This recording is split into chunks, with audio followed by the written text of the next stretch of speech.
Right, we're just on our way over here to the other farm because we're going to be moving a couple of things out of the way, get that whole area ready, and hopefully we'll have gravel coming this evening, so we get that all left out ready for Jerry to come hopefully in the morning. So we'll pick this up when we get over to the farm.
Think it looks warm, trust me, it's piping warm. It's just real dead heat. It's lovely, but when you're in the cab of that case, there's no air conditioning and it's tough. It's just a real tough heat. But these posts here had that concrete around the bottom of them, and look, it needed to be broke off. I just never got around to doing it, so now it's broken off. Posts are all stacked over here onto concrete in the dry. I will do something with them now very soon. I have a couple of jobs, especially for them ESB poles. I'm going to move these barrels, put them in there out of the way. Meal bin's going in over there, I think. So we're going to be digging out an 8. Thanks, Blondie. We're going to be digging out an 8 concrete base, probably about 7 inches deep. Jerry will dig that out when he's here, and then hopefully we get a nice coat of 804 over all of this place here. Clean it all up right over there to the gate as well. Just fix that whole area up. These set of trees that I've talked about many's a time on the channel, even when I was building this, dangerous. Luckily enough they haven't moved, but if that tree there went, that tree will 100% land on that shed and it would cause a serious amount of harm. So that tree is dead, as you can see. When Jerry comes with the track machine tomorrow, we're going to cut that at the bottom, toss it into that field, and we're going to block it up. And this tree the same, although you might see some leaf on this tree, and only in places. It's not in good shape. It's going to hit the house, over half the roof of it at least, if it did fall over. So it's a risk, a costly one at that. So we're going to have to take it out of it as well. It's not a very big tree, neither of them are, but they are very dangerous and they do need to be addressed. They're both coming out of it. You might have never seen the forks on the case before. We got them a good while ago over in Lakeland Machinery. Handy. There's only one big fault. I cannot see a damn thing out the window of that tractor. I nearly have to get out, stand on the step, because I cannot see where the forks are. That's a big issue. Even when I was trying to move the post there, didn't know where I was. I was just guessing, just trying to guess where I was at, because you can't see a single thing. But back early, very early on this year, I did get something from Auto Sparky that I didn't put on. I got at the time, I put the lights on the cab, whenever that was, and it was a little monitor with a camera that you can mount anywhere on a tractor, and a very simple little bit of kit. Someday I'll take the time and I will mount a camera somewhere on that tractor, whether up on the roof or down on the front bonnet, but somewhere where I can see the linkage on the front loader. Handy for when you're hooking something on, but especially handy when you're using the forks. So that's something I will do. I'll do a little video on it, because maybe there is some of you guys have the same issue, but I certainly can't see nothing on front of them forks. Right, we're just putting up a fence for the night. Serious amount of grass, absolutely serious amount of grass for the time of year. It's just It's unusual. It's unusual to see it, and we'll take it because it is absolutely brilliant. But Hudson is after getting given out to, aren't you, Hudson? Yes, you got given out to by me, because Hudson has a nasty habit of doing something. If you're on the quad, you have to be really careful with him, because what he tends to do is, when Bailey's running alongside the quad, she knows what to do. He will run and pass her out. He'll get in front of the quad, then all of a sudden he'll just turn and he'll run right into the pad of the quad. And if you didn't know he was going to do it, you'd run over him. And I certainly don't want to run over Hudson. Hudson and me are good pals, as you probably can tell by now. But it's a nasty habit he's got. I sent him home, but he came back over it again. And he knows it. You see that big long face?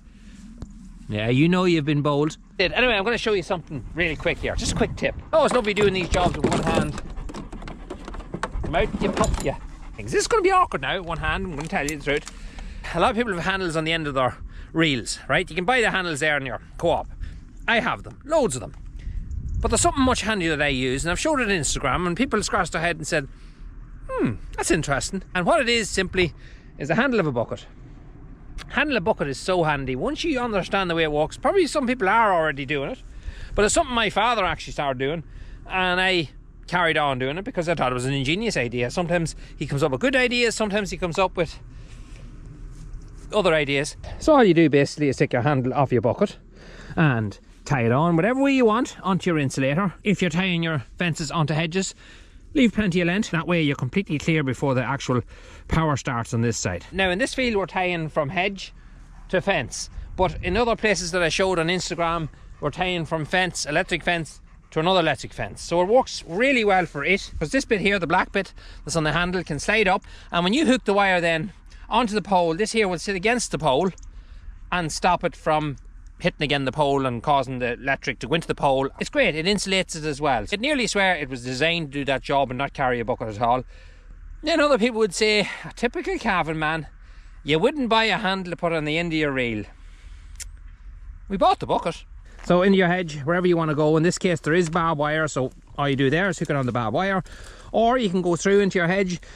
Find anything. You can widen out the loop whatever way you want, and just find anything, a root of any sort, and a little bit of a fork on a hedge. You'll find hedges are full of them, and just slap it in, hook it on, and it's so easy, and then away you go with your fence across your field.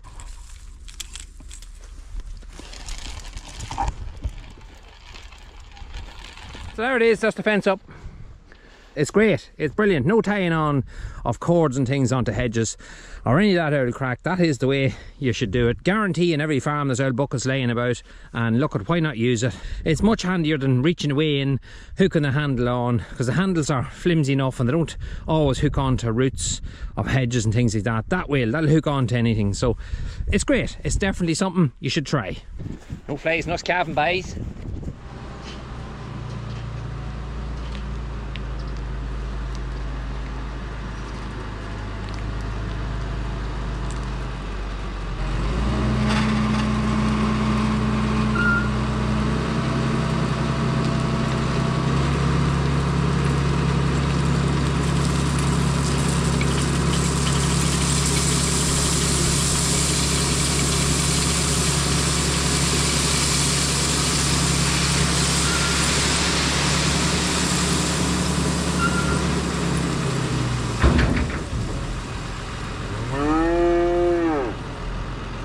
So Porrick, not Jerry, it's Porrick, the brothers come on the day.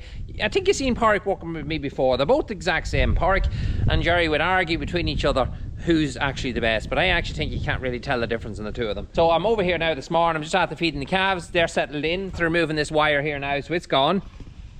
I'm after taking the lower branches off these trees here so we can get a nice clean cut across. We're going to just nick them, and then Porrick can push them then with the buck of the digger. It'd be nice to get them two trees gone. A relief off my shoulders, just knowing the fact that they're not going to fall over on top of this shed this year. Porrick's just come up the lane here now.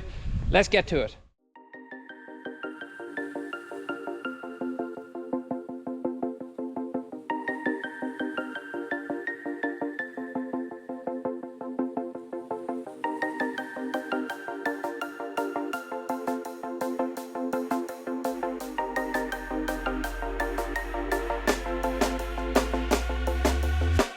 When you want to get off that darkest ground,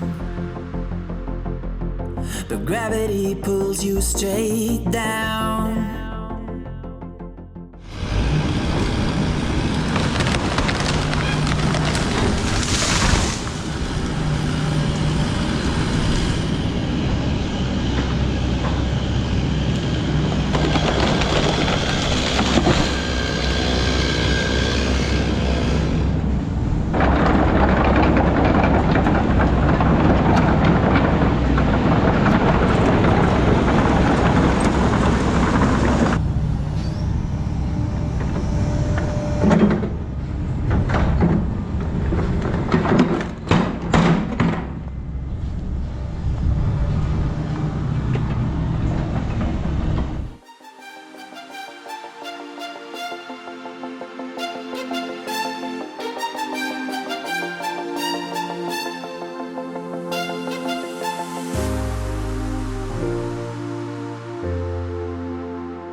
When you want to get off that darkest ground, but gravity pulls you straight down. Earth from a bird's eye view. You should grow feathers and see this too. When you want to get off the darkest ground, but gravity pulls you straight down.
Right, so park's just gone. I'm just after blowing off the old dust and stones that are left on the concrete. I'm sorry, it's very windy at the minute. The weather is changing. It's given a lot of heavy rain and it looks every bit of it.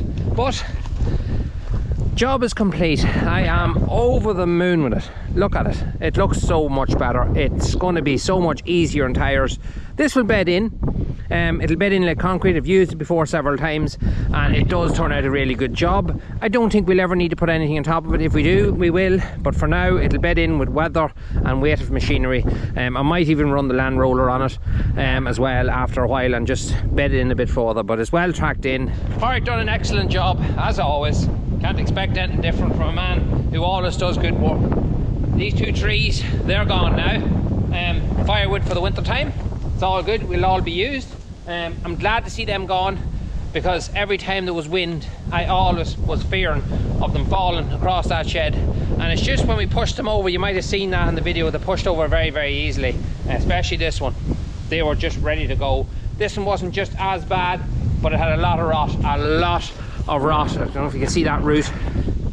a lot of rot in there. So probably ash dieback probably was the villain there that caused that. But look at, there's some nice firewood for the winter time. It's another good excuse to get our lovely log splitter back out of the shed. It's covered in parts for our TEF20 at the minute, so we need to get them stripped off it. We need to get that log splitter back out. We'll get that all split up and put away and cleaned up. So this is the area we're going to be putting in our base for our meal bin. We're putting it in about 7-8 inches deep of concrete, 8 by 8. So we'll do that in another video. We have lumps of concrete here and old bits of stones and things.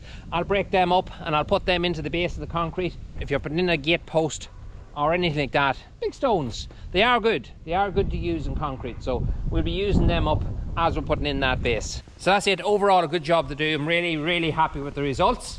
That's going to be so much easier on my tyres, and once again now I can drive the Jeep back over again and know that I'm not going to tear the whole tyres apart. But anyway folks, we're going to leave it there for now. Thanks very much for watching. As always, if you haven't subbed, now's the time to do it. You can give us an hour like, leave a comment down below, they're always appreciated, and follow us on Instagram, Facebook, it's all there in the links below. Until the next one, talk to you again.